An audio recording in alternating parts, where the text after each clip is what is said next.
자, 이번 시간에는 23년 2회차 전기산업기사 제2과목 전력공학 문제풀이를 해드리겠습니다. 21번 문제 보시면 수용률을 나타내는 것은 그랬는데 수용률이라 하면 수용설비 용량분의 최대 수용 전력이죠. 수용설비 용량을 여기서 부하 설비 용량이라고 표현했네요. 그리고 여기 있는 최대 수용 전력은 바로 변압기 용량에 해당이 되죠. 그죠? 그래서 수용과에서 사용하는 용량에 대한 변압기, 용량의 비율, 실기에도 잘 나오는 시험 문제예요. 자, 그래서 3번이 맞습니다. 자, 22번 볼까요? 자, 전력 퓨즈는 주로 어떤 전류 차단을 목적으로 사용하는가? 자, 이 전력 퓨즈는 바로 단락 전류를 차단하는 데 사용이 되죠. 그죠? 또한 한류 리액터도 가끔 시험에 나오는데 한류 리액터는 단락 전류를 제한하는 리액터죠. 그죠? 얘는 제한, 크기를 줄여주는 역할을 하는 거예요. 그래서 정답은 3번이 되겠습니다. 23번 볼까요? 23번은 송전선로의 특성 임피던스의 특징으로 옳은 것은 그랬는데 이 특성 임피던스 구하는 식은 Z제로로 표기하는데 루트 Y분의 Z이고요. Y분의 Z, 그 다음에 Y는 병렬 어드미턴스 G 플러스 J 오메가 C, 그 다음에 임피던스는 R 플러스 J 오메가 L. 그래서 무손실 같은 경우는 루트 C분의 L로 여러분 알고 있을 거예요. 그래서 계산 문제는 대부분 이걸로 출제가 되는데 여기서는 이 특성 임피던스가 길이와 어떤 관계가 있나 이걸 물어봤어요. 사실 어드미턴스나 임피던스는 다 단위 길이랑 값이에요. 설사 길이가 주어져도 다 약분이 되기 때문에 길이하고는 전혀 관계가 없습니다. 그래서 정답은 3번이 되겠습니다. 24번. 자, 부하 설비 용량이 600kW, 그 다음에 부등률이 1.2, 수용률이 60%라면 합성 최대 수용 전력은, 이거는 기본 문제로 아주 잘 나오죠. 여기서 합성 최대 수용 전력이 바로 변압기 용량이에요. 그냥 킬로와트라고 할게요. 이 킬로와트는 설비 용량이 주어지면 이 설비 용량의 수용률을 곱하고 그 다음에 부등률 주어지면 부등률로 나눠줘서 계산하죠. 그리고 한 가지 더 주의할 건 여기서는 상관없지만 만약에 얘를 킬로 볼트 암페어로 주어졌는데 설비 용량이 킬로와트라면 이럴 경우는 역류를 나눠줘야 돼요. 그래야지 피상 전력이 나오잖아요. 여기는 상관없지만 이런 문제도 아주 잘 나온단 말이에요. 꼭 같이 기억해 두세요. 자, 킬로와트 부등률 대입시키면 얼마? 부등률이 1.2, 설비 용량 600에다가 수용률이 60% 0.6이죠. 계산하면 300 나오나요? 자, 302번이 정답이 되겠습니다. 다음 문제 25번. 자, 25번 문제는 송전선로의 복도체를 사용할 경우 틀린 것은 그랬는데요. 여기서 이 복도체는 한 가닥의 전선을 사용하게 되면 굵기가 굵어지기 때문에 얘를 분할을 해요. 그죠? 여러 가닥으로 분할해요. 다도체라고도 표현하죠. 그래서 특징은 이렇게 복도체를 쓰게 되면 등가 반지름이 증가하는 특징이 있어요. 그럼 등가 반지름이 증가하게 되면 코로나 손실 감소하죠. 맞습니다. 그 다음에 당연히 안정도 상승이 돼요. 왜냐면 자, 이 등가 반지름이 상승하게 되면 자, 리액턴스는 감소. 그죠? 예, 리액턴스, 그 중에 인덕턴스. 25번 다시 할게. 자, 25번 문제 보겠습니다. 25번은 송전선로에 복도체를 사용할 경우 설명으로 틀린 것은 그랬는데 자, 이 복도체는 특징이 있죠. 다도체라고도 표현하는데 얘는 특징이 등가 반지름이 자, 증가하는 특징이 있어요. 이로 인해서 자, 코로나 자, 손실이 감소하죠. 그죠? 자, 그 다음에 L이 감소, 자, C가 증가해요. 그럼 L이 감소하게 되면 리액턴스가 자, 줄어들기 때문에 자, 송전 용량이 증가하게 돼요. 증가함으로 당연히 안정도가 상승이 되겠죠. 그죠? 그래서 여기서는 3번하고는 전혀 무관하겠죠. 그래서 25번은 3번이 되겠습니다. 다음 문제. 자, 26번. 자, 전압이 정정치 이상, 그러니까 정해진 값 이하, 정정치 이하로 되었을 때 동작하는 것으로서, 자, 전압이 정정값 이하로, 즉 정해진 값 이하로 떨어지게 되면, 자, 전압이 부족했을 때 동작하는 부족전압 계정기가 되겠죠. 그래서 자, 정답은 4번이 되겠습니다. 27번. 자, 일선지락 시 지락전류가 가장 작은 송전계통을 그랬는데, 자, 27번 같은 경우는 일선지락 전류가 가장 작은 게 어떤 방식이에요? 자, 소리액터 접지 방식이죠. 그죠? 자, 소리액터 접지 방식은 자, 이 직렬, 공진을 이용해서 접지하는 방식으로서 자, 정답은 4번이 되겠습니다. 자, 이번 문제는 28번 보겠습니다. 28번은 선간전압이 VkV, 삼상 전격 용량이 PkVA 전력계통에서 임피던스가 제5이라면 이때 이 임피던스를 퍼센트 임피던스로 나타내면 그랬는데요. 이 퍼센트 임피던스는 뭐 전력뿐만 아니라 기기도 내용이 중복이 되고 나중에 여러분들 실기를 하게 되면 실기에서도 안 빠지고 나오는 파트가 바로 퍼센트 임피던스인데 이 퍼센트 임피던스는 세 가지씩 다 암기하셔야 돼요. 자, 퍼센트 임피던스 젯은 자, 얘는 단락 전류에 대한 전격 전류의 비율. 그 다음에 자, 전격, 단락 용량에 대한 전격 용량의 비율. 그 다음에 삼상일 경우, 자, 10 V제곱분의 젯의 P의 전격 용량. 이렇게 계산이 돼요. 특히 이 V는 선간전압. 그래서 세 가지 꼭 기억하시고, 여기서는 바로 뭐가 정답이에요? 바로 2번이 되겠죠. 자, 세 가지씩 꼭 암기해 주세요. 자, 다음 문제 볼게요. 자, 29번.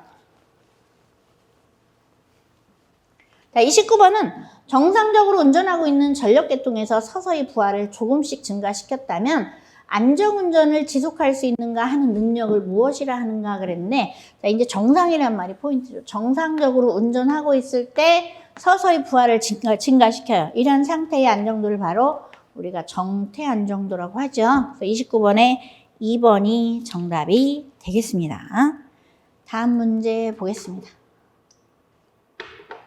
자, 30번 문제 보겠습니다. 30번은 유윤하차가 30% 저하되면 수차율이 10% 저하된다고 했을 때 이때 출력은 원래 약 몇 %인가 그랬는데요. 자, 이 문제는 난이도가 있는 문제죠. 계산을 해야 되는데, 자, 출력을 물어봤잖아요. 출력하고 낙차의 관계를 좀 아셔야 돼요. 이 출력은 낙차에 P라 한다면 낙차 H에 2분의 3승에 비례하고, 그 다음에 유량, 회전수, 얘들은 낙차의 2분의 1승에 비례. 이런 관계도 시험에 나와요. 여기서는 이걸 활용하면 돼요. 자, 출력 P가 낙차의 2분의 3승에 비례하니까 출력을 P 다시라 한다면, 자, 낙차가 30% 저하되면 0.7이겠죠. 0.7배가 되죠. 0.7에 2분의 3승. 뭐 2분의 3승이니까 1.5승이라고 놔두세요. 아시겠죠? 그 다음에 효율은 비례 관계니까 효율은 10% 저한 0.9를 이렇게 곱해주면 돼요. 이거 계산하면 얼마가 돼요? 계산하면 0.53이 되죠. 퍼센트니까 여기다 100을 곱하면 53%가 정답이 되겠습니다. 3번이 정답이죠. 자, 다음 문제 31번.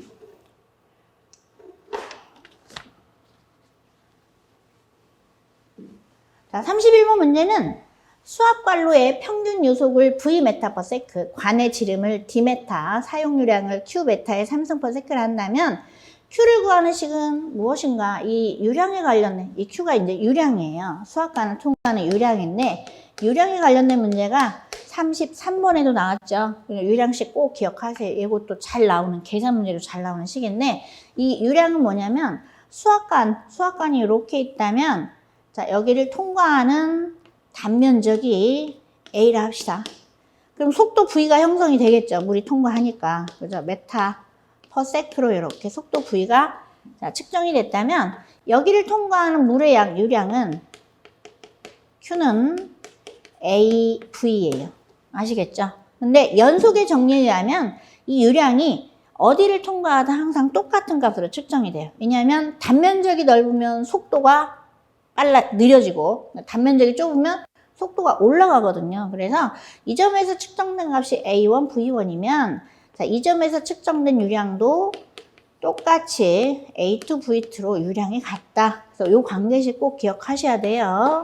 자, 여기서는 그냥 식만 물어봤어요. 자, 단면적 A를 직경이 D가 주어졌을 때 단면적 A를 내시키면 얘는 원의 단면적이니까 파이 R제곱이죠. 근데 직경이니까 2분의 T 제곱하면 4분의 파이 D제곱이 되고 이 값을 여기다가 대입을 시켜요. 그럼 유량 Q는 뭐가 돼요? 유량 Q는 자, 4분의 파이 D제곱 곱하기 속도 V 이렇게 계산이 되겠죠. 그래서 맞는 정답은 몇 번이 정답이에요? 자, 원의 단면적이 곱해져야 되니까 4분의 파이 D제곱의 속도 V 바로 2번이 정답이 되겠습니다. 자, 32번. 자, 요것도 수력에 관련된 문제죠. 그래서 어렵다는 거예요. 안 배운 파트. 특히 이제 수력은 그냥 넘어가는, 대부분 그냥 넘어가는 경우가 있어서 안 배우면 못 풀어요. 그죠? 자, 그럼 기출문제라도 여러분들이 익혀서 시험장 들어가셔야 되는데 32번 같은 경우는 수차와 방수로 간의 총낙차가 35m, 수차가 전부와의 경우 수차에 취부한 수학계의 지시가 2.8kg per 제곱센치라고 했어요. 그 다음에 진공계의 지시가 4m 라고 했다면 손실낙차는 몇 m인가 그랬는데 자, 이 문제는 손실낙차를 구하라는데 자, 지금 요거는 뭐예요? 압력이죠. 수학관 압력이 압력. 압력이 주어지면 압력 수두라는 게 있어요.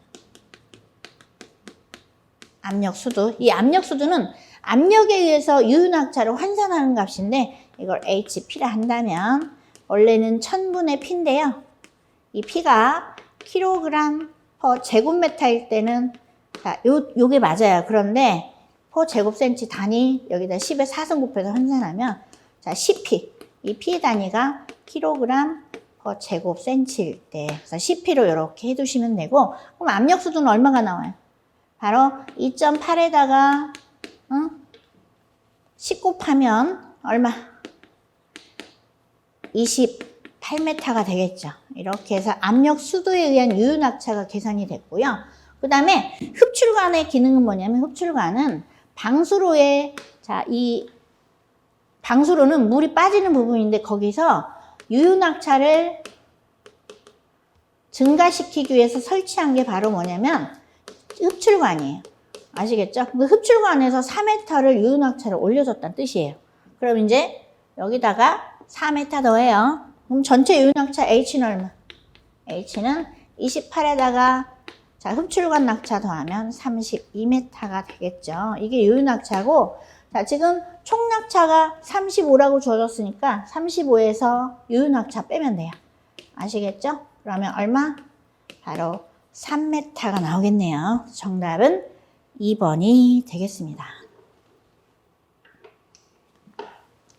자, 33번. 이 문제는 31번에서 언급했듯이 바로 유량에 관련된 문제가 또 출제가 되는데 여기서는 계산 문제예요. 그죠? 계산 문제 정확히 문제를 푸셔야 되는데 자, 먼저 반지름이 5m에 유속이 4.5고 그 다음에 반지름이 4.5m에 자, 유속은 얼마인가? 이걸 V2로 하겠습니다. 자, 이거는 R1이라고 할게요. 요거는 R2라고 할게요. 그러면 자, 유량 Q는 어느 점에서나 다 똑같이 나온다 그랬죠? 그래서 A1, V1은 A2, V2와 같다. 이때 A는 원의 단면적이니까 반지름으로 주어졌다면 파이 R1의 제곱 곱하기 V1은 파이 R2의 제곱 곱하기 V2와 같다. 이렇게 갖게 놓으면 되겠어요. 그럼 파이 약분되죠? 양변에 있으니까. 파이 약분시키고 뭘로 정리하면 돼요? 자, 유속 V2를 구하라는 거잖아요. V2로 정리하면 얼마? R2분의 R1 요거의 전체 제곱 곱하기 유속 V1 자, R2가 얼마? 반지름 4.5인가요? 그죠? 4.5분의 R1 5m 요거의 제곱에다가 V1 4.5 요렇게 곱하면 5.5로 이렇게 측정이 되네요. 자, 정답은 2번이 되겠습니다. 자, 33번 보겠습니다. 34번. 자, 34번 문제는 주상변압기 보호장치인 캐치홀더 어디에 설치해야 되는가 그랬는데요. 자, 이 캐치홀더를 하면 주상변압기 2차 측에 설치하는 보호장치죠. 그죠? 자, 주상변압기 2차 측이에요.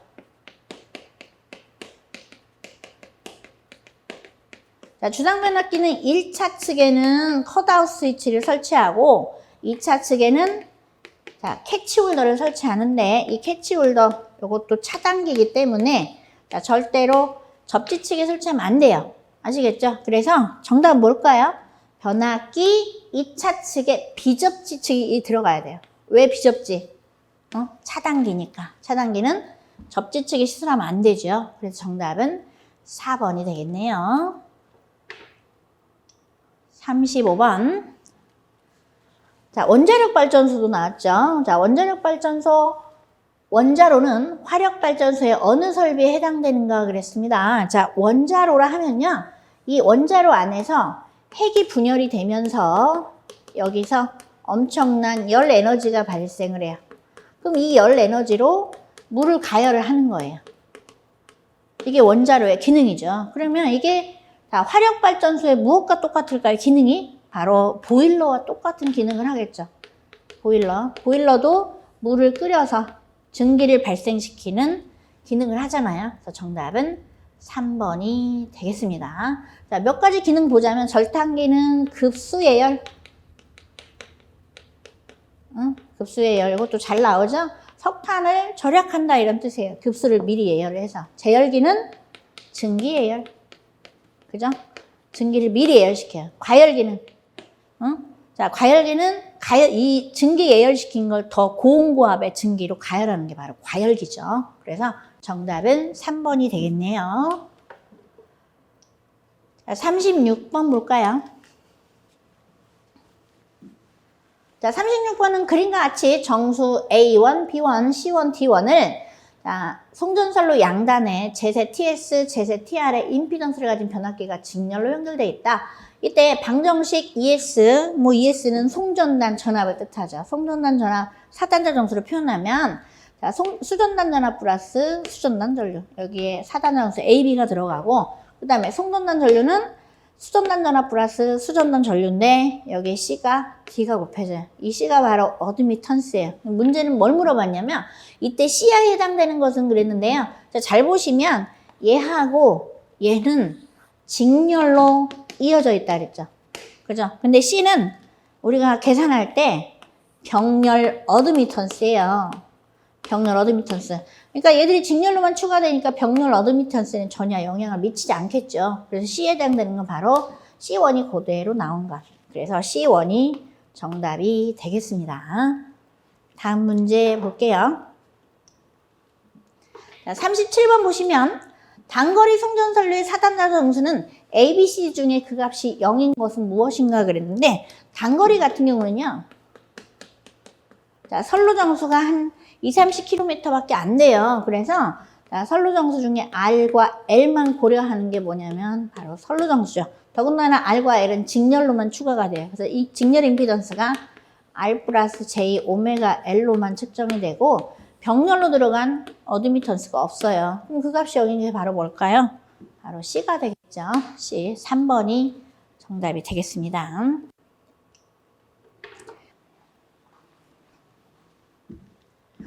자, 38번 문제 보겠습니다. 38번은 전력선과 통신선이 그림과 같이 근접되어 있을 때 통신선의 정전유도 전압 이제로는 무엇인가 그랬는데 여기 그림에서 보면 이게 전력선이고요. A가 전력선이고 자, B가 통신선이에요. 이때 통신선에 유도장애를 발생시키는 게 바로 정전유도 전압이죠. 그럼 정전유도 전압은 바로 여기에 걸리는 전압이 정전 용량과 어떤 관계? 반비례 관계. 자, V는 C분의 Q잖아요. C의 반비례. 그래서 반비례 관계로 분배시키면 돼요. 어떻게 될까요? CAB 플러스 C0 분의 반대쪽 정전 용량을 비례하는 분자 자리에 올려요. 이게 반비례 분배죠. 여기다가 자, 전압 얼마? ES. 자, 전력선 대지 전압이죠. 그래서 해당되는 것은 바로 몇 번이 정답이에요? 자, 분자에 CAB가 들어가 있는 1번이 정답이 되겠죠. 그래서 38번은 1번이네요. 자, 39번 문제 보겠습니다.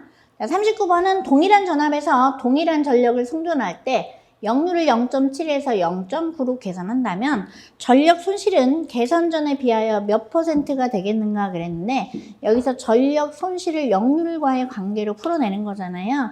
이 전력 손실을 PL이라 한다면 PL은 역률의 제곱에 반비례해요. 아시겠죠? 그래서 역률을 개선하게 되면 당연히 손실이 줄어들 거 아니에요. 그래서 이제 줄어든 손실을 뭐 PL 다시라고 했어요. 이 비율을 구하라 그러면, 자, 개선 전이 0.7이고 개선 후가 0.5죠. 그럼 어떻게 풀어내면 될까요?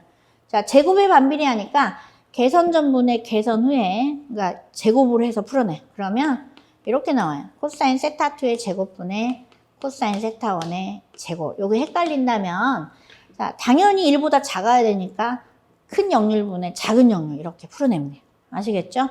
자, 0.9로 계산이 됐어요. 0.9의 제곱분의 자, 그 다음에 계산전은 0.7이죠? 0.7의 제곱 이렇게 계산하면 되고요. 요걸 풀어내면 바로 얼마가 돼요? 0.54.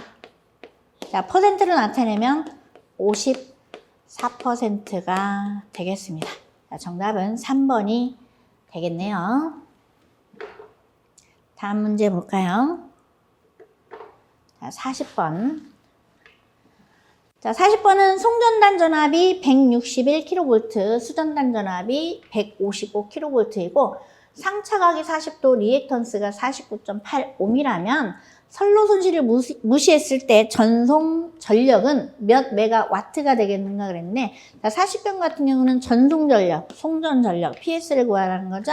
이걸 구하는 방법은, 자, 송전단 전압, 수전단 전압이 주어졌을 때 리액턴스 X분의, 자, EV 사인의 델타. 이때 델타는 두 전압의 상차각이에요. 상차각 40도 주어졌네요. 자, 대입시키면 XS 얼마?